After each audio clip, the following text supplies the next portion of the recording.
Welcome to a brand new season of the WeCOACH Podcast presented by our amazing partner, Hudl. I'm your host, Megan Kahn, CEO of WeCOACH. And as always, we're raising the bar yet again with what's to come this season in our candid conversations with women coaches and women leaving their mark in sports. I know all of you listeners are aware of our marquee event, the Breakthrough Summit, co-hosted with Hudl. Please mark your calendar for December 14th and register today to hear from legends such as Julie Saudi, Becky Hammond, Dr. Condoleezza Rice, and many more. Visit WeCoachSports.org or BreakthroughSummit.live to view the full agenda and register for free today. For more information on how Hudl is helping teams compete with confidence and make every moment count, please visit Hudl.com. In our Season 4 kickoff episode, I am so excited to be sitting down with Northwestern Director of Swimming and Diving, Katie Robinson, who is one of the very few women in college swimming and diving overseeing both the men's and the women's programs. Katie just wrapped up her first season as a head coach at Northwestern during a pandemic, no less, and is also a 2017 NCAA Women Coaches Academy graduate. Katie, you know I've wanted to get you on the show for a while, so thanks so much for making time for us this morning. Hey, I appreciate you, Megan, for all that you do with this podcast. It's pretty awesome. And thanks for inviting me to be part of it. And let me just say, I maybe should have told you before I'm springing it to you when we're live here. I do believe you're the very first swimming and diving coach we've had on the show. So Season 4, Episode 1, first swimming and diving coach, no pressure. Awesome. Bring it on. That's right. Bring it on. All right. So literally the last 17 months have been absolutely crazy for anyone in the sports world, let alone anyone in our world right now. Tell us how you've been holding up, how you've been navigating something that we've had no playbook for. Yeah, it's hard to even put it into words about how that we had to pivot and navigate this whole, past 18 months or so. I think, I think one of the things that I really did is that I utilized our captains a lot for the pulse of the team. And I met with them on a weekly basis, and they were just phenomenal in that role. Really empathetic people, but also really good listeners, and they can just good leaders overall. And they really helped me lead in a way that was helpful during the pandemic, which was a lot less toughness and a lot more empathy. And so that's kind of I would say one of my strengths is to be empathetic and to be a good listener. And so it just allowed me to coach in a way that was true to who I am. And so I just really relied on my captains and then also my strengths that I had in my own toolbox. Yeah. And you were actually named the director when we were already in the pandemic. Is that correct? That is correct. And that was a wild time because it was one of those things where you in March when everything was shut down. And for us in swimming diving, it was probably about 4 days before we were getting on a flight to go to the NCAA championship. And we had a bigger squad on our women's team and on our men's team that we had ever had before at Northwestern. And so there was so much excitement and then so much heartbreak. And then to recover from that alone in your houses, it was something that, you don't know how to navigate that. You don't know how to recover really well. And so I think, and then the loss of our head coach when he took a position elsewhere, it was just so much changing. And there was, it's just turmoil, I guess it would be a good word for it, and transition. And within 24 hours, I needed to put my name in the hat or not. And again, dealing with the heartbreak and dealing with the student athletes, trying to make sure that they feel cared for in this whole process it was definitely a challenge. And then not to mention all the interviews were on multiple hour Zoom calls, which was interesting to partake in. But that was just a wild time when I think back on it, and it's kind of a blur at this point now.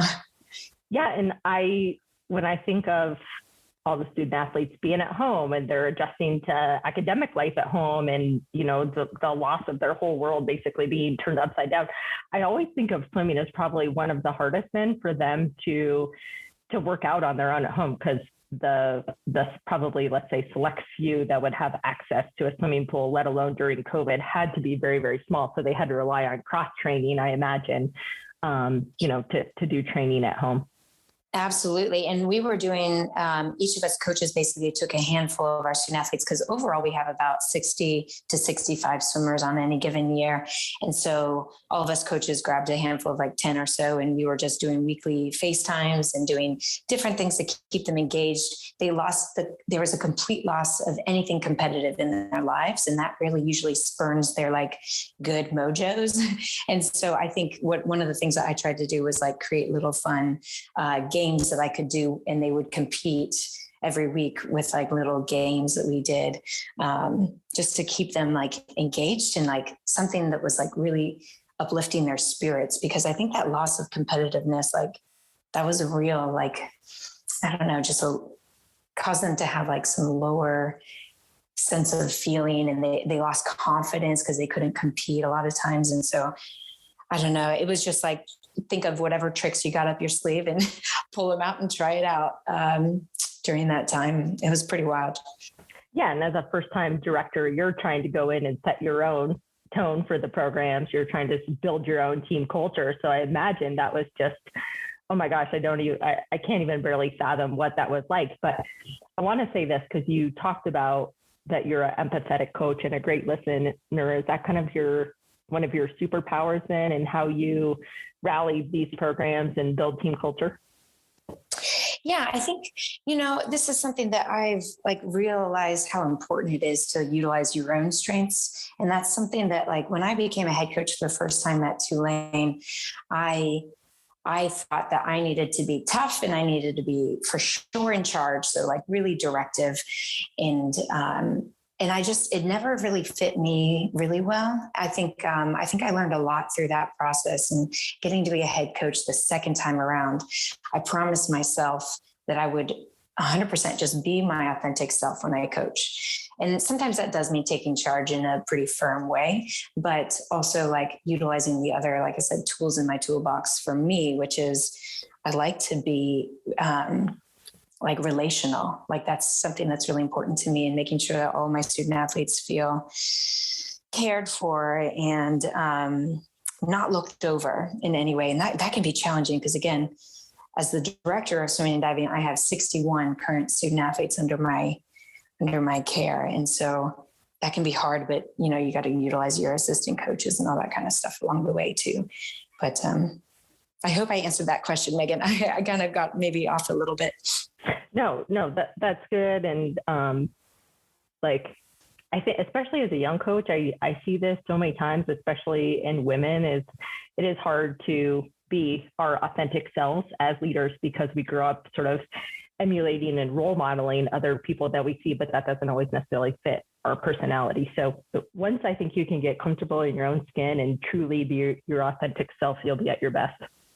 Mm-hmm. I 100% agree. Yep. That definitely has helped guide me when I feel like I get a little bit lost along the way, just getting back to who I am and moving forward. You talked about relying on the captains so much, especially when they were at home. And that was probably something you did more so during COVID than it would be in a typical year. Is that something that you'll continue to implement moving forward? Yeah. And you know why? I think it's because the captains that we had during that hard time were so good that they set a good model for what it means to be a captain as well. And so I think that I'm hopeful that we continue that. And we've got captains this year coming up that I'm really pumped about. And that's one of the things as a head coach that you get to kind of have a fun time with, is to really get to know your captains and make sure that you and them are on the same step every part of the season. And one of the things, they would tell me during the pandemic, it was, they would say, yeah, we're practicing really well. Cause I would be so complimentary towards them. I'm you guys are doing a great job. Everybody's training at a high level. Look at these times we're posting in practice, and at our inner squad meets, because we couldn't compete against anybody else. And so we had to create little competitions amongst ourselves. And I was just so positive. And they were saying, yes, Katie. And the behind that is that we are dying inside. And so just keep in mind, at what cost are we competing and performing at a high level? And just they were just really good at making sure that I saw the whole picture, not just the surface level the times that they're putting up and how hard they're working. Wow, that's so profound for 18 to 20-year-olds to be able to come to you with that, and articulate that. Yes, they are incredibly impressive people and doing great things in their life right now. It's hard to imagine because you talk about that, and now I'm going to say, you had this phenomenal year. Your women, I think, finished 16th, which is your best finish in the NCAAs in 2 decades at Northwestern. One of your male swimmers competed in Tokyo and brought home bronze. And so it's hard to imagine all the challenges and them even articulating that. I want to know, given everything that you went through in the last 17 months, what was your biggest aha moment as the director of the program? Yeah, that's a good question. I think it has to do with really, somebody told me once, and you guys have probably had this quoted on your podcast before, but the quote is, they won't care how much you know until they know how much you care. And again, I think I'm hitting on this pretty hard, so I apologize if we keep hitting it again, but like that listening, that care for them, they have to know that from my perspective. And again, this is specific maybe just to swimming and diving, just the way that they're brought up. But I think that they're definitely wanting that personal touch of a coach, and just making sure that they feel like they can come to you for anything. That's something that I'm constantly working for. I think, as a head coach too, coming from being an assistant coach previous, and then into this head coaching role at the same institution has been really helpful to allow them to remember that, like, oh yeah, I can approach Katie. Cause I think sometimes with that title of director, it can become something of a gap where the student athletes don't always feel comfortable going because they feel like they have to be completely buttoned up and ready to, like, putting their best foot forward in front of you because they're constantly wanting to impress you as a director. And I think as an assistant coach, they would come to me with some problems, like, how do I help that? So I think, in going from assistant coach to a head coach in this same institution has been really helpful. And I think that it's still something that we can continue to work on, as a team and in myself in my coaching career. Yeah, it's so interesting you say that. I've had a couple conversations with other coaches in other sports, not directly swimming, but you're basically a CEO of a business. And then when you look at the number of student athletes you have, let alone all the other people that you're managing on a day-to-day basis, from staff to trainers to sports performance to sports psychologists, all the people that are under your domain and vying for your attention. And then for a student athlete to feel comfortable, sometimes that gap becomes so great, and you do lose that direct personal relationship with them. So I think it's great that you're continuing to prioritize that because you don't want to get too far removed. Exactly. And I love that. That's super rewarding to me, is that relationship. So I really would hate to lose that. And yes, I end up relying on my assistant coaches, like very much so, to helping bridge that gap. And I think that that's a huge role that assistant coaches can play.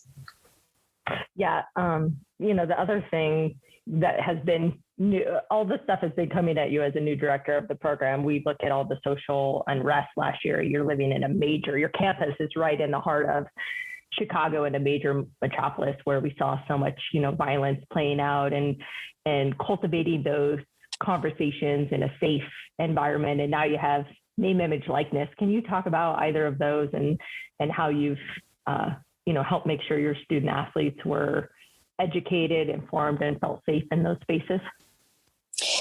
Yeah, that's something that, like, as outside of even my job, is that something I'm really passionate about, is that diversity, equity, and inclusion.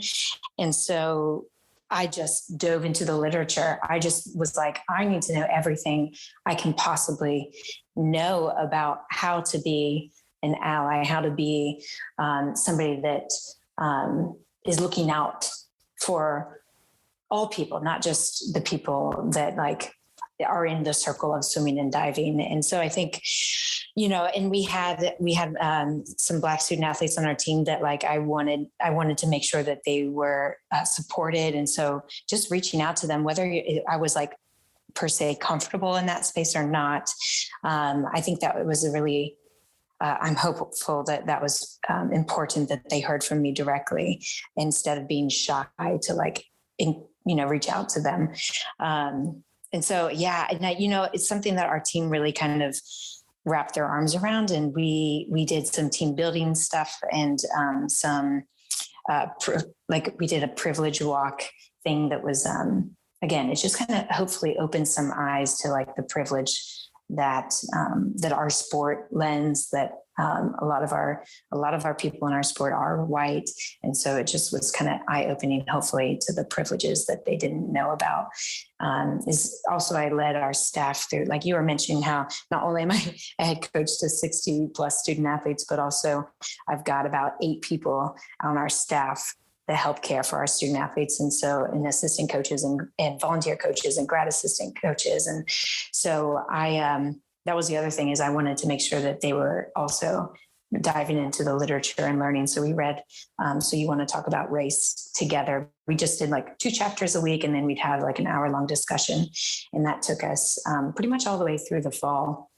And that was just something that I really wanted to do. I think that's really important, and definitely very passionate about that. In fact, that was the other thing. We have committees on our team, and these are just different ways that our student athletes can dive into something that they're really passionate about that helps our program. And so one of the committees that I created when I became the head coach was the Diversity, Equity, and Inclusion Committee. And they just do all sorts of things from, we team up with Team Impact, which is, we've welcomed a 12-year-old girl that has cerebral palsy to be part of our program.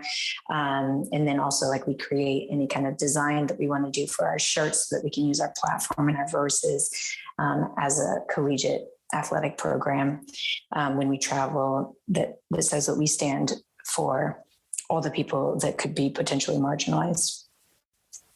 Yeah, that's amazing. You're certainly walking the talk. And I think it's important for your staff and your student athletes, to see you really put action behind your words. Yeah, thanks. They've come up and told me so that makes me feel like I'm trying. I'm hopeful. Like, I never want to be like overly confident in that area. So I want to keep striving to be better and to be better and to be better. Speaking of walking, let's talk about climbing, right? It's no wonder you're a stellar rock climber. You're a 3-time champ in the 200-yard fly and 11-time All-American at Texas, right? As a student athlete. Let's talk a little bit about the personal, because everything in Coach Eat isn't just about work related. I know that feeds your soul. Talk a little bit about how you got into rock climbing and what you love about it. Yeah. Well, my younger brother got me into rock climbing. I would see his photos. He was kind of a globetrotter. He was over in Germany for part of his undergraduate degree. And then he's a Fulbright scholar. So he went back to Germany to teach over there. And he just got to like be in all these really cool areas, rock climbing. And I thought that was like super cool. So I was like, let me try this out. And then I fell in love with it the very first time I went. Just the mindfulness, like it really, you can only think about what you're doing in that moment. And that can be really helpful for someone like a coach who they could be thinking, yeah, you can drive yourself crazy, allowing your brain to just continue to think on conversations that you want to have, conversations that you need to have, like, how you interacted with some of your teammate or team that day. So I think it's really good for me to just have a space where I can really kind of blank out and be physical in movement and creative in the way that I get to the top of the route and different things like that. So I totally have fallen in love with rock climbing, and I use it to find good balance. That's some good self-care right there. 100%. All right. So I mentioned this in my opening comments. We're going to dive into it a little bit now. So in swimming and diving, only 20% of the head coaches at NCAA Division I level are women. So 1 in 5 is a woman. You're one of only 3 women as a director of a program in Power 5 conferences. You, Alabama, Georgia Tech, kudos to to those other two as well for shattering the glass ceiling by hiring women in these roles. And I know through the past years, I have had some conversations about how do you prepare yourself as a woman when you're not often given opportunities and experiences to prove yourself coaching male athletes. Let's talk about your coaching journey, and because you knew this was something you wanted, how you prepared yourself for this position. Yeah, I think, okay, so I started out coaching at the University of Virginia, and that was a combined program. So I got 3 years of experience working with both men and women together, and then also amongst a full staff, because that's the major differences when you're working at a single gender program. It's the head coach and the assistant coach, and that's pretty much it. When you're working with a combined program, it's the head or the director, and then you can have 4 assistant coaches max kind of underneath you, plus obviously the diving coaches. So I think that was where I got a good kind of like groundwork in knowing I'd watch the head coach and how he would interact with different teams, the men's team, the women's team, and then also the combined team, because you kind of basically have 3 different identities that you're working with: combined, men's, and women's. And that was good. And I think, I spent 7 years just working with women because as a young female head coach, or as a young female coach, I just enjoyed coaching women. Like, that's always something that I've been excited about. I feel like I can do it at a high level. Like, I felt competent in that. And then at a certain point, I just got really curious about breaking, some glass ceilings. I'm pretty ambitious when it comes to tell me what I can't do, and I will prove you otherwise. And so I think, when Northwestern opened up and I saw the potential of this program, and, I left Tulane as the head coach to take the associate head coach at Northwestern. So people could look at it as a step down. But I only saw it as potential because I saw how good we could be at Northwestern. I could dream and I could see that vision. And then also it allowed me to get back into a combined program, which I started to have a lot of curiosity with. And then, once I got here, the logistical things are like, you have to know what's fast, because I hadn't been coaching men for 7 years. And so there's a learning curve with that, and just utilizing my other coworkers to help make sure that I'm seeing it the way that they see it too. So that's a little bit of a learning curve. And then working with men is fun. I really enjoy it. I think as a woman working with men, it's even more fun perhaps, because you're just heck yeah, this is different a little bit. But I don't know. I think with coaching swimmers, again, there's a lot that's more similar between the genders, and that's what's different from gender to gender. Now, I think when I address the men's program to as a whole versus when I address the women's team together as a whole is different in a little bit of style. But otherwise, I'm just trying to coach the human in front of me, whether they're a man or a woman, and get them to reach their goals.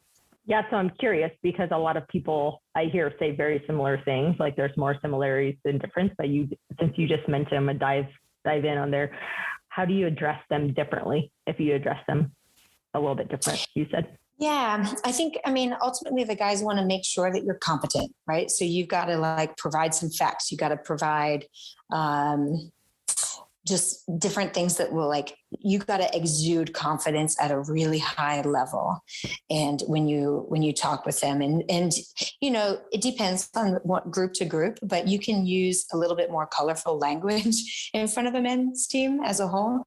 And again, maybe I could do that with my women. I just haven't tried it yet. I don't know. But I think with the women's team, more important than exuding confidence is exuding care. We're looking out for you. We're in this together. They really wrap their motivations around doing it together as a team. And so I think that's one of the things that I've seen in this position, at least. Yeah, it's awesome. So you're an academy grad. We talked about that. You talked about reading the book as a staff. How else do you grow as a coach and as a leader? Man, I can't get my hands on enough books. I feel like that's one of the things that I do a lot is I'm a constant reader. And by reader, I do audio books on my way to and from work. I'm not much of one to sit down with a paper book, but that's okay. Yeah. So I'm just constantly trying to listen to like what other people have done. I think I rely hugely on our staff at Northwestern. I've got some amazing coaches amongst our head coaching group here at Northwestern that are extremely successful. And so I've been able to, that's something that's like really fun for me is to reach out to some of the other coaches and ask questions, learn from them. I mean, it doesn't even stop with just like the women's coaches. I like talked to the football coach over the summer about like managing staff and different things like that. So we're definitely a pretty tight knit group. And that's one of the things that I love about Northwestern was that openness amongst the coaches. What are some of the good books you've listened to recently that other coaches would enjoy? Oh, I mean, I love a Brene Brown book. So all of her books I would highly suggest. One of the ones that I read early in my career was The Gifts of Imperfection. It's one of her books she wrote a few years back, but that was like hugely important for me. And then the other one is Daring Greatly. That's a good one. I might be saying that wrong. It might be Dare to Lead instead of Daring Greatly. But very, very good books. And then just an interesting one was called The Rise of Superman. And that was fascinating because it talked about the flow state and maybe less applicable, but just really fascinating in understanding that flow state and that sense of being. Cool. Awesome. I love it. I haven't read that one, so I'll have to check it out for sure. Yeah.